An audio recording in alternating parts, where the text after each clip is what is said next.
신약성경 베드로전서 5장 12절부터 14절까지 말씀. 네, 다 찾으셨으면 우리 정가영 성도 앞으로 나와서 말씀 읽어주시겠습니다. 내가 신실한 형제로 하는 실로 안으로 말미암아 너희에게 간단히 써서 권하고 이것이 하나님의 참된 은혜임을 증언하노니 너희는 이 은혜에 굳게 서라. 택하심을 함께 받은 바빌론에 있는 교회가 너희에게 문안하고 내 아들 마가도 그리하느니라. 너희는 사랑의 입맞춤으로 서로 문안하라. 그리스도 안에 있는 너희 모든 이에게 평강이 있을지어다. 아멘. 네, 이제 드디어 우리가 이 베드로전서 마지막 부분을 살펴볼 차례입니다. 그동안 우리가 17번 동안 10주 17주 동안 우리가 이 베드로전서의 말씀을 살펴보았는데 이제 드디어 마지막 부분 끝 인사 부분입니다. 우리가 지금까지 살펴보았던 내용들을 다시 한 번 더 기억한다면 이 베드로 사도는 이 흩어져 있는 나그네, 다시 말하면 예수 그리스도의 복음을 듣고 받고 믿어서 하나님의 백성이 된 자들이 이 땅 가운데에서 핍박과 고난과 고통을 당하면서 곳곳에 흩어져 살아가는 그 사람들을 향하여서 너희들은 이 땅 가운데에서는 나그네요 또한 거류민으로 살아가는 자들이다라고 그렇게 말씀하였습니다. 그러나 베드로는 너희들은 이 땅 가운데에서 평생 동안 고생하며 고통당하며 고난받으며 살아가는 자들이다라고 그렇게 말한 것에서 끝나는 것이 아니라 또 다른 신분, 하나님 앞에서 우리의 새로운 신분에 대해서 말씀해 주고 계셨죠. 너희들은 택하신 백성이다. 산 소망을 가진 자다. 너희들은 왕과 같은 제사장들이다. 너희들은 하나님 앞에서 귀하고 보배로운 자들이다. 존귀한 자들이다. 영광스러운 자들이다라고 그렇게 말씀하셨습니다. 그러한 자들이, 그렇게 보배롭고 존귀한 자들이, 왕과 같은 그러한 제사장들이 왜 이 땅 가운데에서 고난과 핍박을 당하며 거류민처럼 나그네처럼 살아가야만 되느냐? 그것은 바로 이 세상이 하나님을 미워하고 복음에 대해서 적대적인 반응을 보이기 때문에 그렇다는 것이었습니다. 바로 이러한 이중적 환경 가운데, 모순된 환경 가운데 살아가는 것이 우리 신자들의 모습입니다. 그럼에도 불구하고 전능하신 하나님은 우리를 끝까지 지키시고 보호하실 뿐만 아니라 우리에게 은혜를 주셔서 마침내 하나님의 그 크신 계획을 완성해 내실 것입니다. 다시 말하면 우리에게 소망으로 주신 그 하나님의 약속, 영원히 변하지도 않고 썩지도 않고 쇠하지도 않는 그 살아있는 그 소망의 약속을 우리에게 주시고 그 약속을 마침내 기억코 이루어 내실 것이다 라고 이 베드로전서는 우리에게 말씀하고 있지요. 뿐만 아니라 전능하신 하나님은 너희들을 향한 선하신 뜻과 계획을 가지고 계시고 너희에게 은혜 베푸시기를 원하신다 라고 말씀하시면서 우리에게 어떠한 행위를, 어떠한 일들을 요구하시느냐 하면 바로 너희들은 어떠한 어려움과 환난과 고난 가운데 있을지라도 선을 행하며 살아가라 라고 말씀하셨습니다. 선을 행하며 살아가라는 이 말씀, 우리는 어떻게 이해했습니까? 악에 대하여 맞서 싸우고 죄를 짓지 않는 그러한 삶을 살아갈 수 있는 가장 강력한 방법, 가장 강력한 수단이 뭐냐? 바로 선을 행하는 것이라고 우리는 그렇게 말씀을 통해서 배웠습니다. 죄 짓지 말아야지, 죄를 지으면 안 돼, 죄 지으면 안 돼, 하나님 미워해 싫어해가 아니라 오히려 한 걸음 더 나아가 선을 행하기 위하여서 애쓰고 노력하고 투쟁하고 싸울 때에 죄는 자연스럽게 우리에게서부터 멀어져 가는 것이고, 만약에 우리가 그렇게 선을 행하는 것을 멈추고 그 자리에 서게 될 때에 우리는 이 믿음의 대열에서 이탈하게 되거나 또는 믿음의 대열 가운데서 멍을 때리고 있거나 이런 일이 발생한다고 했죠. 그러면 어떻습니까? 사탄은 우리 주변을 배회하고 우리의 틈을 노리고 있는 그 사탄은 우는 사자와 같이 우리를 덮칠 기회를 찾고 있다가 그렇게 대열에서 이탈한 자들, 그렇게 멍 때리고 있는 자들을 향해 달려든다라고 말했습니다. 또 그때 우리는 어떻게 해야 됩니까? 함께 더 힘을 내어서 믿음의 방향이 어디인지, 우리가 어디로 가고 있는지를 분명히 깨달아라. 그 방향을 향해서 힘껏 달려가야 됨에도 불구하고 너무나 당황한 나머지 방향도 찾지 못하고 이리 뛰고 저리 뛰고 이리 날뛰고 저리 날뛰다가 어떻게 된다고 했죠? 자칫 잘못하면 사자의 입속으로 뛰어들어갈 수 있는 그런 우려를 범할 수 있기 때문에 항상 우리는 정신 차리고 항상 우리는 말씀이 우리를 어디로 인도하는지를 바라보며 그렇게 앞으로 나아가야만 한다고 그렇게 말했습니다. 자, 이렇게 우리가 앞을 향해 나아갈 때에 어떻습니까? 전능하신 하나님은 우리를 보호하시며 지켜주시며 도우시며 우리를 인도하신다는 것입니다. 이것이 우리에게 주시는 약속이요 또한 소망입니다. 사랑하는 성도 여러분, 우리는 이러한 전능하신 하나님을 믿고 의지해야만 하는 것입니다. 오늘 본문의 말씀도 마찬가지입니다. 오늘 본문의 말씀 마지막 끝인사 부분이기도 하고 세 절로 이루어진 짧은 부분이기 때문에 이 본문에 뭐가 있겠나라고 하지만 한번 본문을 가만히 뜯어보면 이 본문이 우리에게 주시는 또 크고 놀라운 은혜가 있다는 거예요. 먼저 본문을 살펴보겠습니다. 12절입니다. 내가 신실한 형제로 아는 실로아노로 말미암아 너희에게 간단히 써서 권하고 이것이 하나님의 참된 은혜임을 증언하노니 너희는 이 은혜에 굳게 서라라고 말합니다. 네, 먼저 이렇게 말하죠. 내가 신실한 형제로 아는 실로아노로 말미암아 너희에게 간단히 써서 권한다. 무슨 말이냐면 이 베드로 사도가 지금 누구에게 편지를 쓰게 하고 있느냐 하면 바로 이 실루아노라고 하는 사람을 통해서 편지를 쓰고 있다는 거예요. 이것은 당시에 보편적으로 행해지던 기록의 방식이었습니다. 오늘날의 방식은 어떻습니까? 편지를 쓰는 사람이 고민하고 생각하고 하면서 막 이 편지를 쓰다가 지우고 막 그렇게 하지 않습니까? 자기가 직접 쓰지만 당시에는 그러지 않았다는 거예요. 당시의 일반적인 방식은 편지를 쓰는 사람은 말을 하고 옆에 사람이 그 말을 들으면서 편지를 쓰는 거예요. 그리고 편지가 다 써지고 난 다음에 그 편지를 한번 읽어주고 그 말하는 사람의 의도대로 생각대로 편지가 잘 작성되었는지를 확인하고 그리고 난 다음에 그 말한 사람 마지막 확인한 사람이 도장을 찍어서 그 편지가 자기가 쓴 편지임을 증명하고 증거하고 그리고 그 편지를 보냈던 것입니다. 바로 그러한 형식을 지금 베드로 사도는 따르고 있다는 것이에요. 자, 누가 편지를 기록했습니까? 실루아노라고 하는 사람이 편지를 기록했어요. 실루아노라고 말하니까 좀 낯선 사람이다. 누구지라고 생각될 수 있는데 이 실루아노라고 하는 이 인물이 다른 성경에서는요. 성경의 다른 부분에서는 뭐라고 기록되어 있느냐면 실라라고 기록되어 있습니다. 실라. 이 실라라는 사람이 성경에는 여러 군데 등장합니다.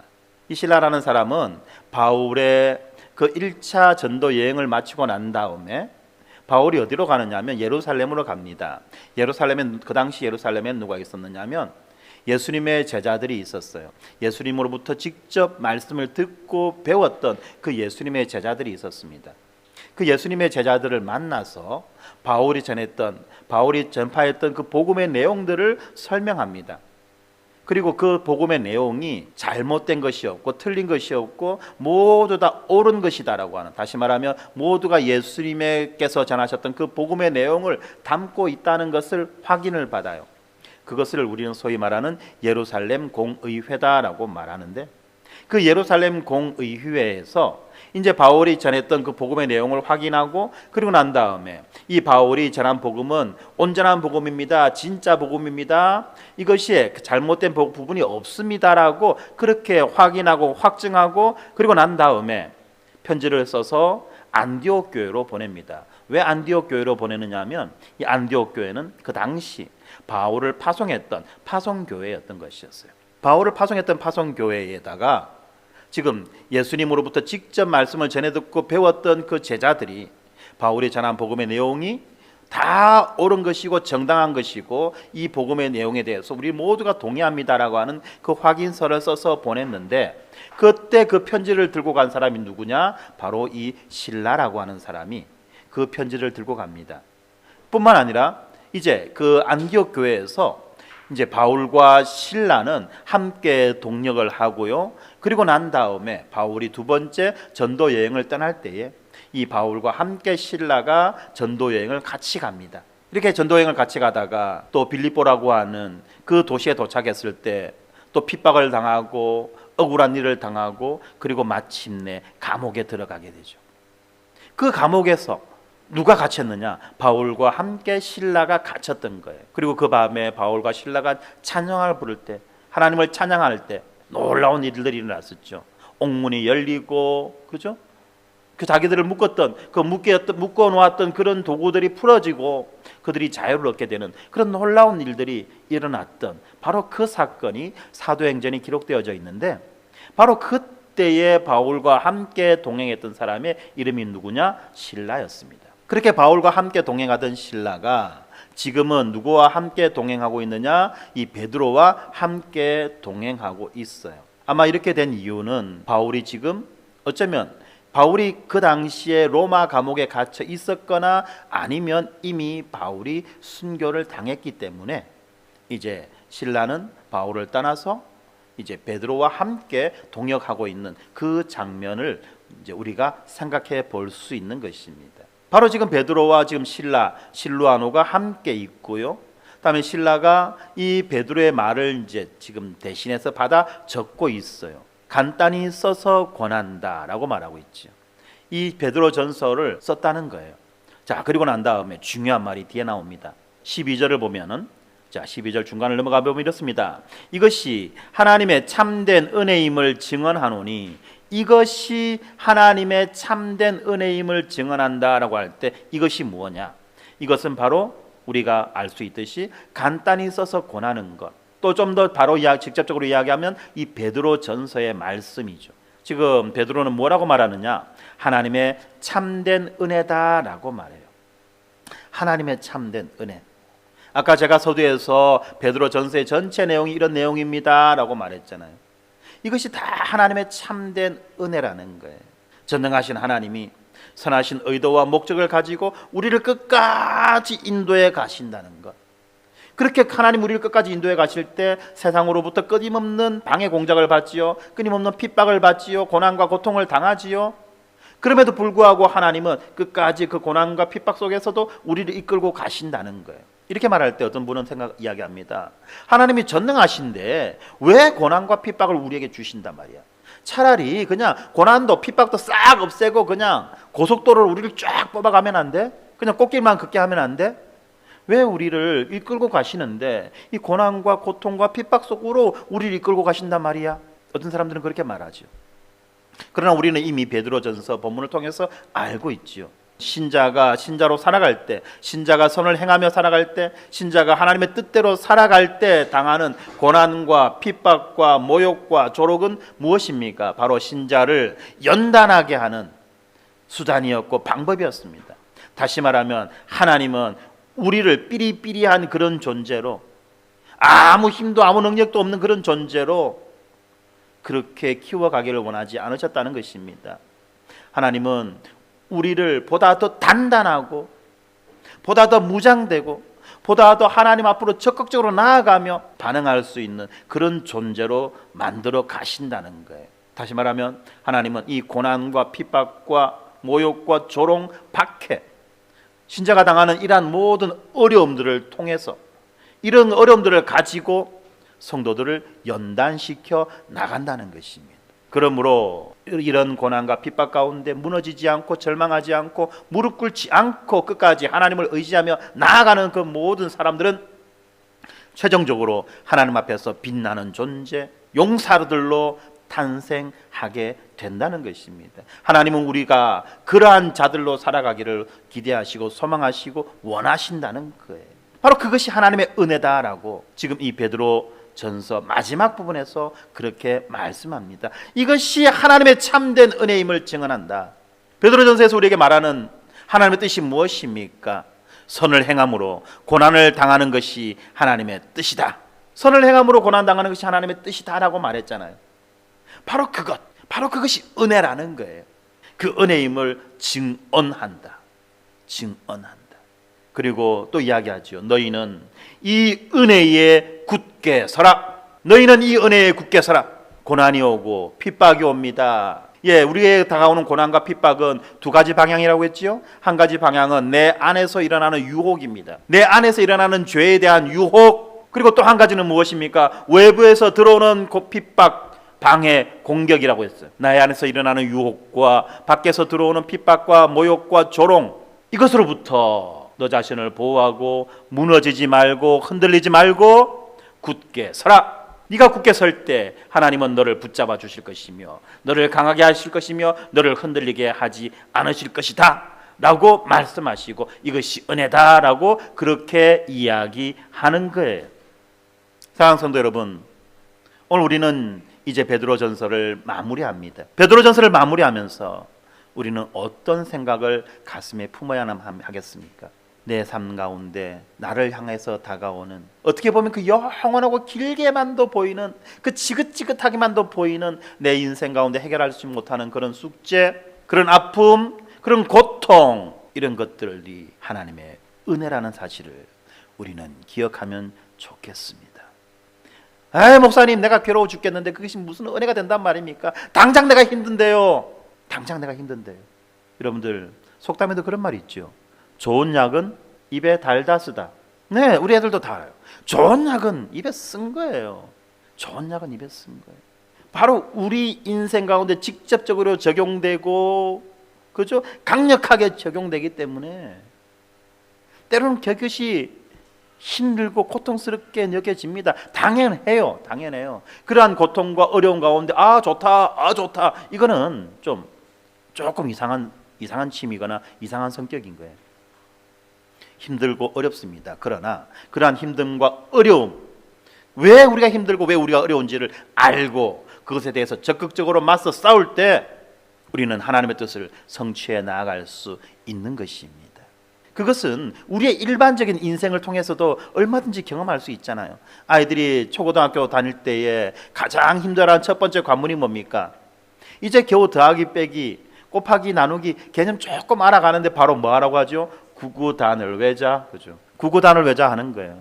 아이들이 참 고통당하는 장면이 구구단입니다. 그런데 이 구구단을 외우고 난 다음에, 구구단을 외우기 전과 어떻습니까? 수학에 대한 개념 자체가 확 달라져요. 그래서 그때부터 아이들은 두 종류로 나뉘죠. 구구단을 외울 줄 아는 아이와 구구단을 못 외우는 아이. 거기서부터 이제 갈라집니다. 그 다음 중학교 딱 올라갑니다. 이제 구구단 조금 할 줄 안다고 이제 하는데, 구구단 중학교 딱 올라가니까 뭐 모르던 글자가 나와요. 막 수학인데, 수학이 뭐 숫자 1, 2, 3, 4, 5, 6, 7, 8인데, 그죠? 갑자기 막 문자들이 나와요. X, Y, Z가 나와요. 뭐야 이거 도대체? 뭐 X도 막 위에다 뭐 제곱을 하고 뭐 더하고 빼고 막, 그때부터 뭘 해야 됩니까? 인수분해를 해야 되는 거예요. 이제 그때부터 중학생들 가운데 이제 인수분해를 할 줄 아는 아이들과 모르는 아이들이 나뉘어지는 거예요. 그 배워가는 과정은 어떻게 보면은 매번 반복해야 되고 끊임없이 되새김해야 되고, 왜 해야 돼 내가 이거를, 미치겠네. 하지만 반복해야 되고 힘들지만 그렇게 수고하고 애를 썼을 때 결과는 어떻습니까? 또 달라진다는 거예요. 아이들에게 있어서, 초등학교 저학년 아이들에게 있어서 구구단을 외우는 시간은 영원한 시간인 것처럼 느껴질 것이고, 자칫 잘못하면 난 구구단 외우다가 내 인생 끝나겠네. 비록 8살밖에 못 살았지만, 이제 중학교 올라간 아이들은 어떻습니까? 평생 인수분해만 해야 돼. 세상이 왜 이래? 이렇게 되는 거예요. 그러나 어떻습니까?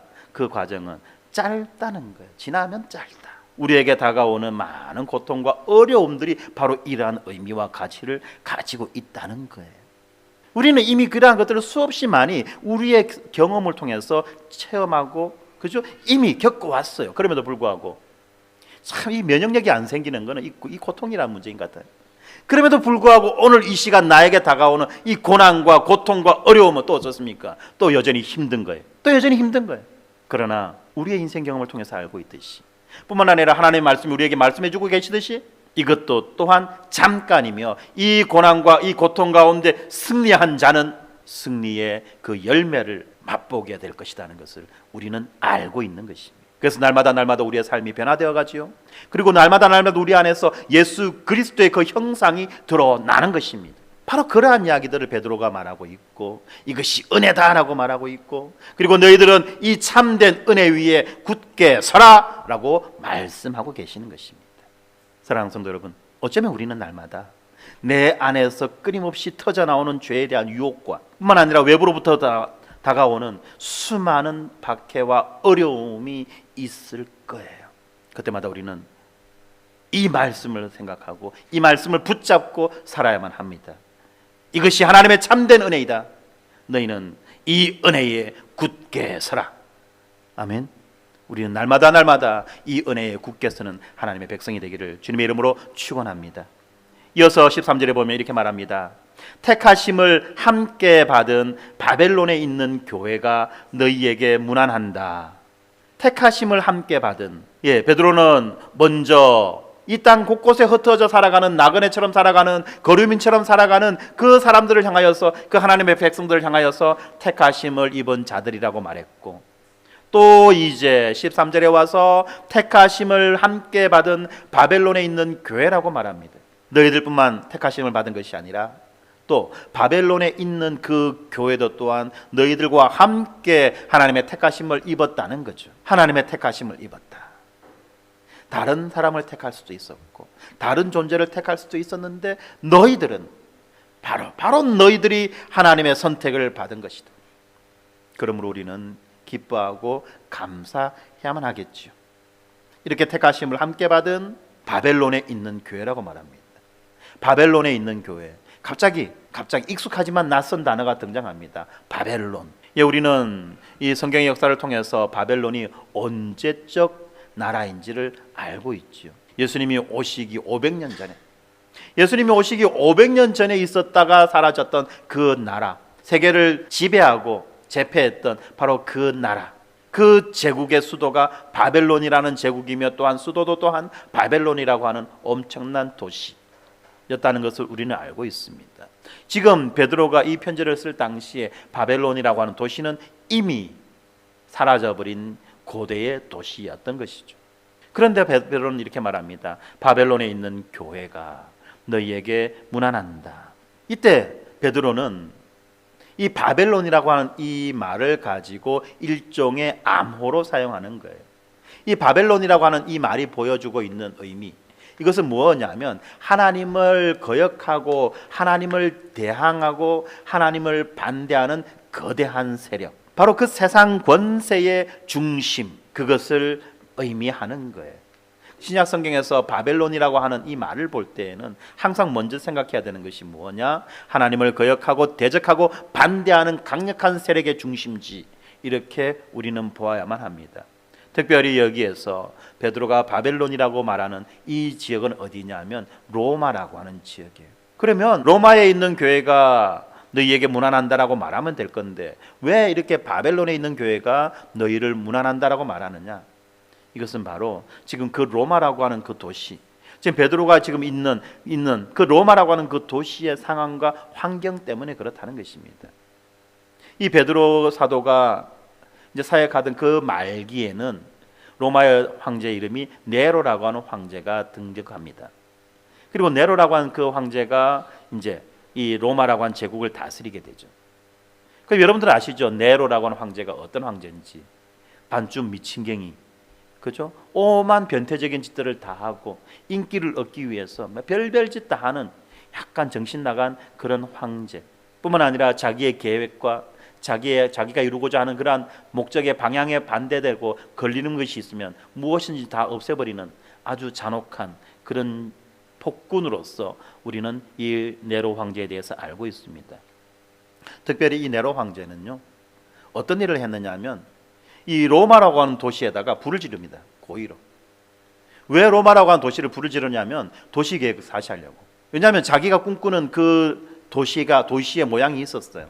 항상 황제들은 새로운 도시를 건축하고 거기에다가 자기 이름을 붙임으로써 자기 업적을 드러내는 그런 일들을 많이 했습니다. 근데 이 네로는 어떻습니까? 다른데 시시하게 세울 거 아니라 그냥 이 중심지, 이 수도에다가 내 이름을 세운다면, 이 중심지 수도에다 내 이름을 세운다면 이것은 영원한 것이다라고 생각했던 거예요.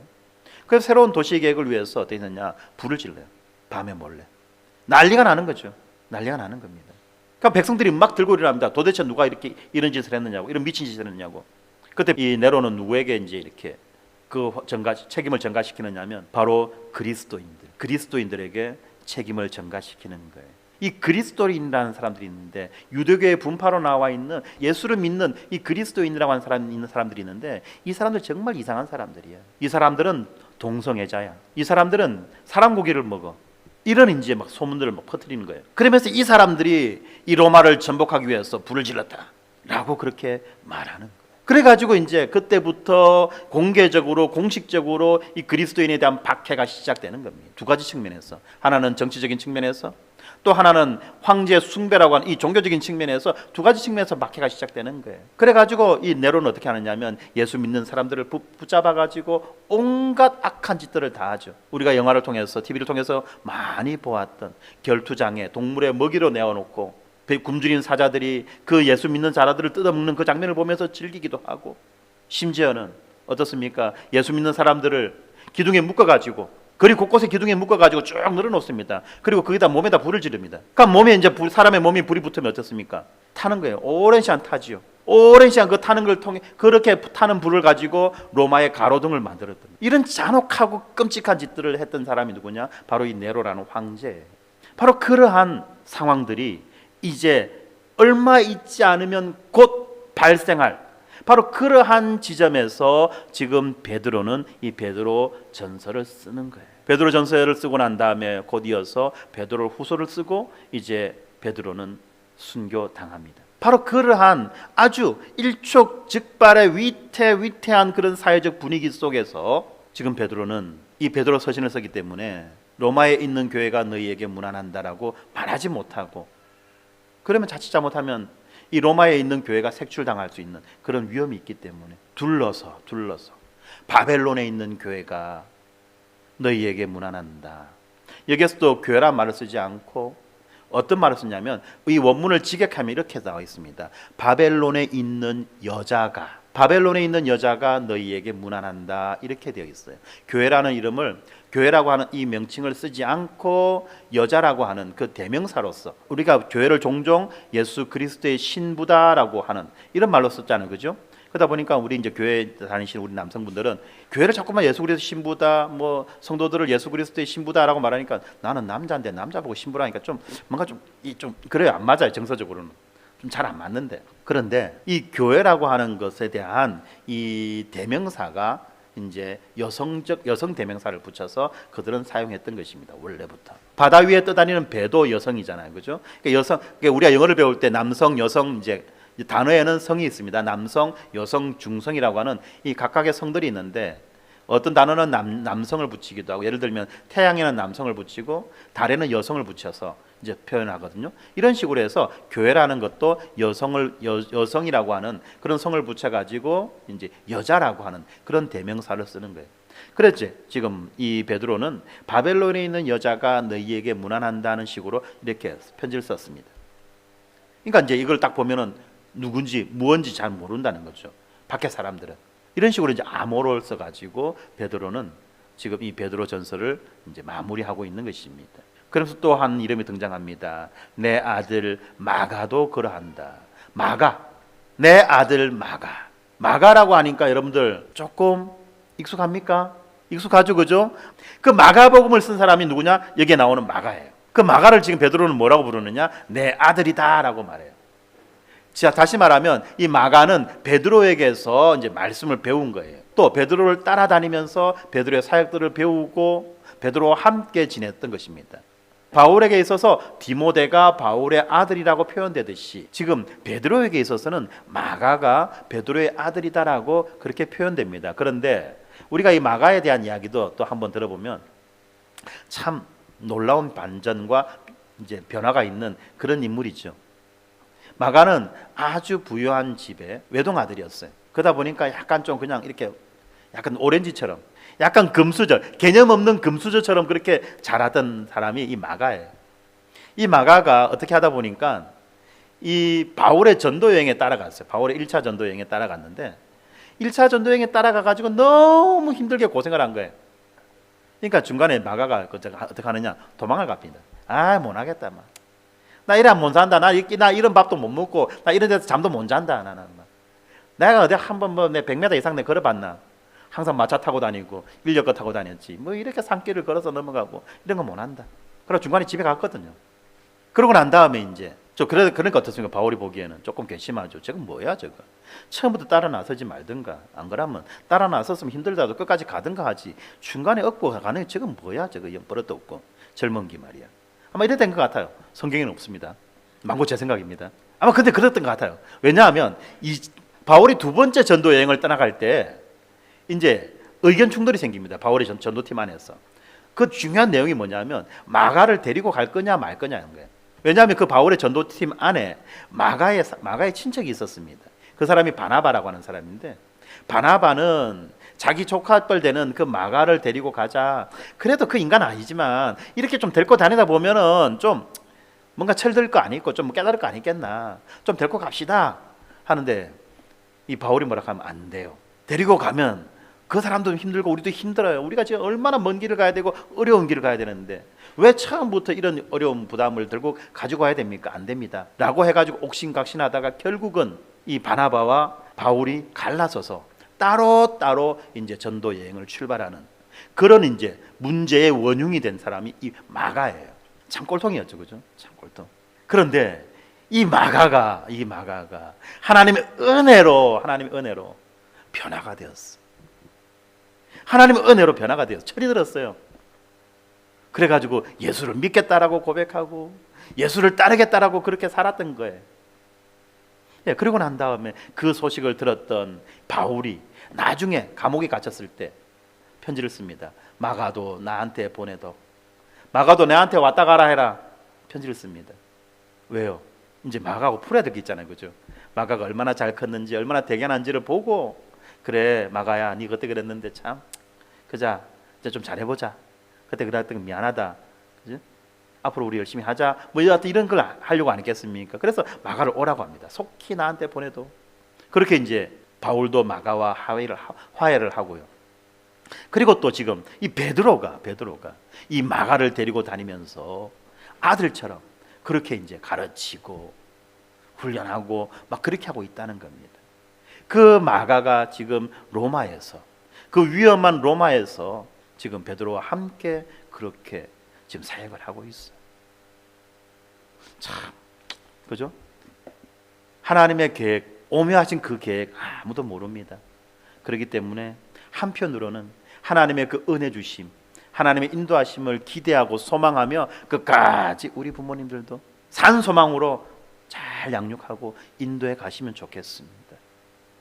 물론 그 과정 가운데 많은 눈물도 필요하고 많은 인내도 필요할 것입니다만 끝까지 포기하지 않고 전능하신 그 하나님의 은혜 주심을 기대하고 소망하면서 그렇게 잘 견뎠으면 좋겠습니다. 바로 그 마가가 지금 여기에 등장하는 거예요. 마가도 그리 하느니라. 뭐 한답니까? 지금 마가도 너희들한테 인사한다라는 거예요. 마가도 너희들한테 지금 안부를 전한다. 그리고 마지막 장면 14절입니다.